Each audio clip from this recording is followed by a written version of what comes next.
What's up, everybody? It's Heat Override, and I'm ready to bring the pain for you and Dr. Rhoda this week. Oh, yeah. Man, let's just start it right out. Craziness. That's how we're going to do the Hard Hits Review. Bang. Let's talk about last night's game. We got Monday Night Football, another doubleheader. These doubleheaders are crazy, but it's always fun because I'm getting in those extra bets for all the subs. So when you get to the website, you have my bets, you got lose bets, you got everybody's bets. Man, basketball is back today. I got me a $9 entry I won a few weeks ago. I'm just waiting. But right now, man, I mean, the Ravens 41-31. I said the Ravens at 37 points. I thought they would score. They scored a little more. And of course, the Bucks got up there around 31 points. But man, the biggest news from this one, Zay Flowers got a little banged up at first, and then he kind of was out, which kind of helped out one of my DFS yearly leagues. So every week it's been actually kind of really crazy in that league. So I've literally won it 3 times. I've been the bottom scorer twice, and I've been near the top two the other 2 weeks. So it's just like I'm up here, I'm down there, I'm right there. Always the bridesmaid of DFS. Yeah, woo! For anybody that really knows what it's like to play DFS, that statement makes total sense. But yeah, I mean, Evans and Godwin hurt. This just wrecked everything. Evans for my guillotine league. Then I got Godwin. Godwin's done. He was my late round sleeper. I've had to deal with Smith Schuster. That was like just an injury you kind of saw was happening. So going into the week, a couple of my teams, were kind of weak, but I had to have Schuster because I had Rice, and Rice was my late round steal, as was Chris Godwin. So Godwin being able to get him so late in so many leagues, this is a huge, huge blow to me. It's a huge blow to anybody, but it's a huge blow to me because these teams are literally good.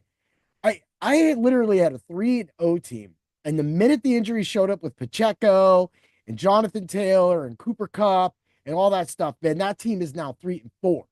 So in the seasonal leagues, and that's what we do with Dr. Roto. We always make sure that we teach you how to get better, make better moves, but we also can help you fix this. So I'm not worried. I mean, my worst team, I have 2, 3, and 4 teams now. That's fine. Practically every other team is 6-1. But I have a 2-5 team. And that 2-5 team just literally is getting the bad luck. Even my one league that I took third place in, it was the defending champion. I've owned it for 3 leagues. I'm literally fourth in scoring. I'm last in points against. And it's not even close. I literally have like 1,200 points. And like the closest next guy is like 1,080. And I'm like, it's a whole game. I'm sitting here playing everybody on 200 point, 175 point weeks. And we got like Joe and Timmy over here down at 75 to 68. What's up with that? How can it beat both of them together? Yet here we are, 3-4. And that's just seasonal and dynasty and best ball fantasy football in a bunch. But another pull from this game was Lamar straight went off. I mean, man, touchdown after touchdown. I was getting a little worried because in that DFS Weekly League, the dude had Lamar and Zay Flowers, and I had Henry. Happily, I was just edging him, and when he floated that pass to Henry and I scored that, I was like, woo! Yeah. But that's what it takes, man. Sometimes I had a dude come back. It was Kyler Murray. I had a dude come back, and he got me right at the end. Literally got me by 2 points. And I was just like, that just makes me angry. I'm like, whatever. But then I had another guy who came up short in the Scott Fish Bowl, and I had my worst week ever, but I'm still only going to go 1-1 because we're on Sleeper app. And the league medium was like 175, which is still weird because like half the league scored under 150. So why is the median so high? I noticed that in another league too, that like all the scoring was down and the median was like a 155 and the league average was like 170 that week. Not even that week. The league average in that league is normally 110, right? But like the highest scoring was like 170. And I'm sitting here, I'm putting up 147. The median's at 156. I don't even understand it. I'm like, but this is supposed to be an average of everybody's scores. If there's teams that have just more points than me, that shouldn't make the median higher than what I am. Last year, I don't remember it working like that last year. It's just wonky or something like that. Maybe something in the settings, something new. I did see that on the Sleeper app that they had an option to where after a guy plays in a game, you could drop him. And it raised some controversy in the Guillotine League, but our guy Rasta did that. Get Rasta from Get Right Fantasy. Oh yeah, giving you a shout out, running it back. Yeah. But man, that's some wild stuff going on. But man, I just that's why in my McDonald league, even though I'm 6-1, I'm first place by far. And the second place dude should have 3 losses, right? 3 losses. And that week I was 15 points down. Well, that was like 30. And I had what was it? I had Godwin. No. Yeah, it was Godwin. And I had Mahomes. I couldn't even get it done. Couldn't even get it done. I was just like, wow, whatever. And so for me, I'm going to be able to rebound. Those teams are really good. But it's when you see like Henry going off, that's why like a lot of the teams with Henry, Mixon, that team actually has Henry and Mixon on it, are just straight balling right now. And that leads up to the next game, the Cards over the Chargers, 17-15. The Chargers got to get something going on. But hey, anytime like Hayden Hurst is hurt, you play Will Dissly. And last night was exactly the reason why I played Will Dissly. Not only did we have bets and DFS lineups in the Subs Only Discord, but Will Dissly just straight went off. And all night in the DFS betting or the betting channel, I was just throwing stuff in. It was just hitting and hitting and hitting. I mean, of course, I took a few losses. I'm not going to say that I don't put losses out there because I'm not that. I'm transparent. I bring the pain. I let y'all know when I suck, and I let y'all know when I do good. And that's coming up soon. But man, that game was blah. There wasn't much to take from it. Really, it's McBride, Murray, and then every once in a while, it seemed Greg Dortch. Harrison Jr. just looked lost. Everybody's already talked about it, so I'm not going to even talk about that right now. But man, Zay Jones didn't even really do anything either. Just acclimate him, don't acclimate him. They just look lost. I don't even know how they beat my Rams, man. Just 2 long touchdowns, and then McVay gave up. I really think if he'd pressed the rest of that game, he probably won, but then that was just when you get James Conner down to throw. Which, by the way, James Conner looks great. Erie Strong, yeah, woo! But yeah, Conner Strong, yeah, woo! I had to throw that in as well, too. At the same time, we're sitting here and we're looking back at it all, and that's really the Cardinals' offense. It really doesn't seem like it's going anywhere. And now we got another situation in New York where there's a reason why I have Drew Lock in one of my dynasty leagues, because now Daniel Jones is finally going, wow. He's just falling off the cliff, man. He's done. You got to get somebody in there that throws. And I don't mean, I've been ragging on throwing quarterbacks a lot this year, and I know they're pretty for fantasy football. That's what we talk about a lot is fantasy football, but they suck sometimes. Anthony Richardson is bad. He's almost like Bryce Young bad. I don't know what's going on with this dude, but he clearly has some mechanic issues. He needs to work out. He needs to learn how to not take big hits. I don't know how you keep him healthy right now. And the team sucks with him. They suck with him. Like the only time they can even do good is when Jonathan Taylor's back there. And now Jonathan Taylor's going to come back to this mess eventually. And we got Michael Pittman barely getting any targets at all. We got Josh Downs goes from a superhero with Joe Flacco to nothing. Like he's nothing now with Richardson. And it just shows, like, I get that people love these running and slow, flashy quarterbacks, but at the same time, when you're trying to win a Super Bowl, that's not winning your Super Bowl. What wins your Super Bowl is somebody like Patrick Mahomes. What wins your Super Bowl is somebody like Matt Stafford. Now, I'm not going to say that a game like Lamar Jackson yesterday would win a Super Bowl. It could. It definitely could. But at the same time, he ain't got there for a reason.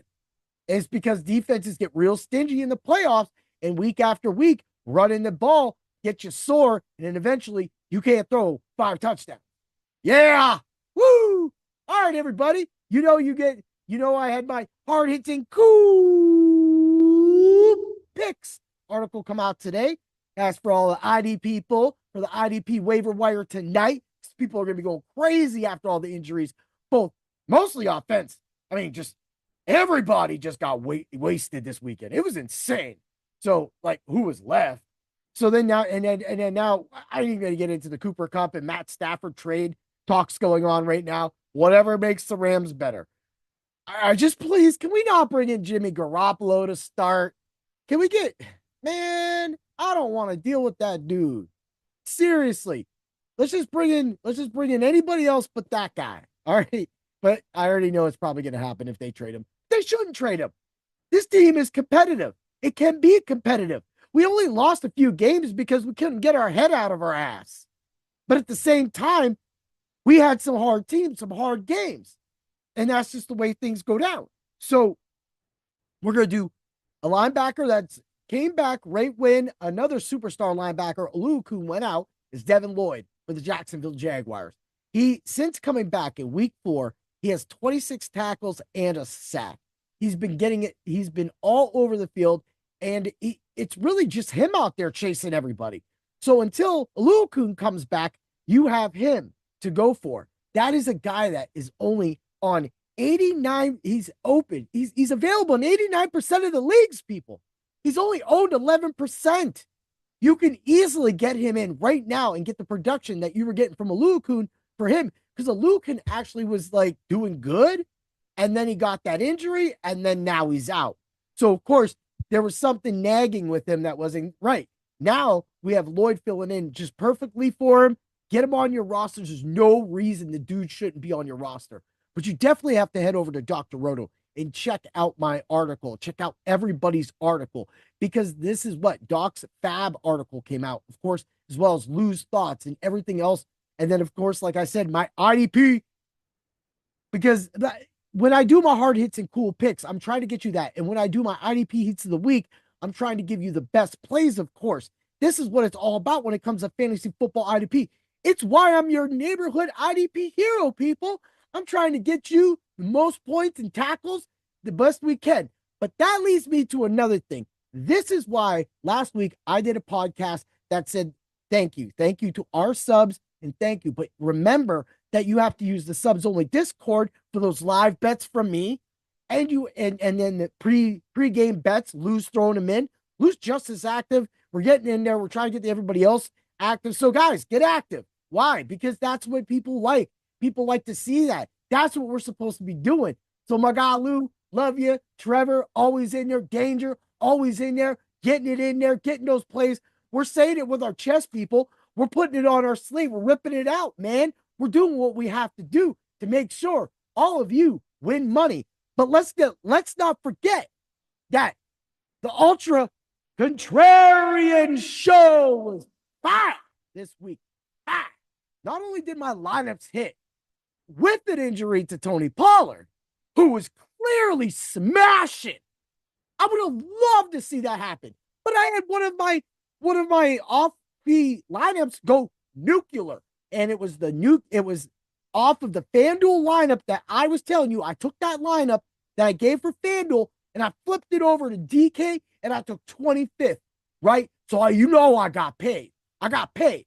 And that's all of our subs got paid. And the guy that did it, the guy I screamed from the top of the mountain, the guy I said that was my bold play of the week on Sunday and on Friday was Cedric Tillman at 0.71% owned out of over 125,000 people.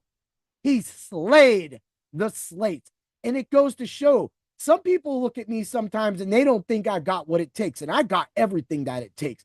And I show it every single week with my Ultra Contrarian Show, which will now I will be 7-1 on FanDuel, and I will be 5-2. I will be 6-2 on DraftKings with a lineup that already went nuclear. Last year, I had 3 or 4 lineups that did this. So you got to hop on the train. You got to get ready to bring the power into the competition. Oh, yeah. Have a great day, everybody. And always remember to tune in to those podcasts and those articles because we're trying to make you our rich friend. May the points be with you. Yeah.